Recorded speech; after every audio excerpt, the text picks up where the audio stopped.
1. Moon Knight first episode is out, directed by Mohammed Daib and first appearing in the Marvel Universe. This story revolves around three main characters, and the villain is Harold. In the beginning, we were introduced to Mark, and the first episode covers a lot of Easter eggs and hidden details, which will be discussed in the later. Is Moon Knight copying Batman's character? Moon Knight also called the MC Batman because they share few similarities, but Daredevil also called the Batman's MCU. Something you may not know, in 1960, Marvel debuted the entire character similar to Justice League, just to reference. In episode 1, we discover Mark is having identity disorder and which shares bodies with Steve, according to comics, due to his childhood drama.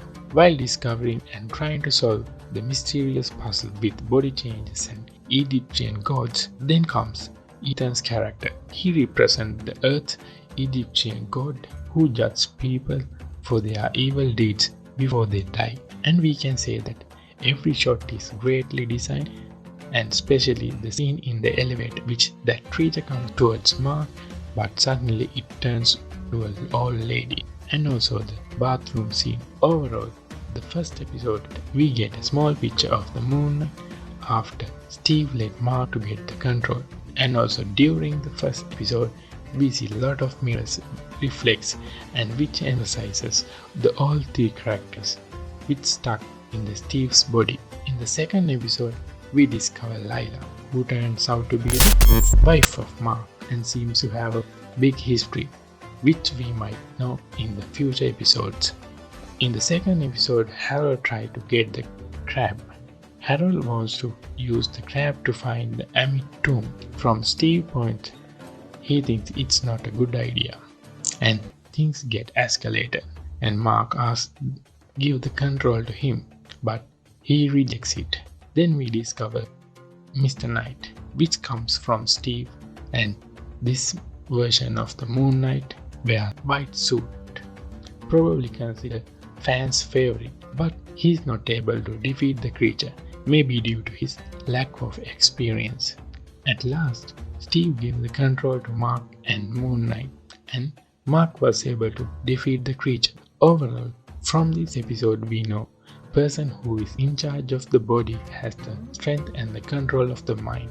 And also, we know Kushum planned to make Lilla the Moon Knight. So, to stop everything from happening, Mark traveled to Egypt by following Harold. Meanwhile, Arthur leading to the Amit tomb, and Mark get into a fight with some dudes in the rooftop. I think this scene is a very important scene because Mark blames Steve and Steve blames Mark for the brutal murder, but it seems this is the third character which we will know in the future. Then Mark Khonshu come up with the plan to get the other gods' attention by making eclipse. Then all the avatars get together so Khonshu can explain what's happening, but every god refuses what he was telling. But one of the avatars tells a way to track the tomb. Then we see a fight scene with Amtons and his people. After defeating them, they want to give the exact night sky on that day. Khonshu performed the act to get the exact night sky on that day, which results Khonshu to prison him by storm by other gods. This is what we get from the last week episodes. If you like this video, make sure to subscribe to my YouTube channel right now. Click the subscribe button below this video, which triggers the YouTube algorithm. And hope you guys enjoy this video.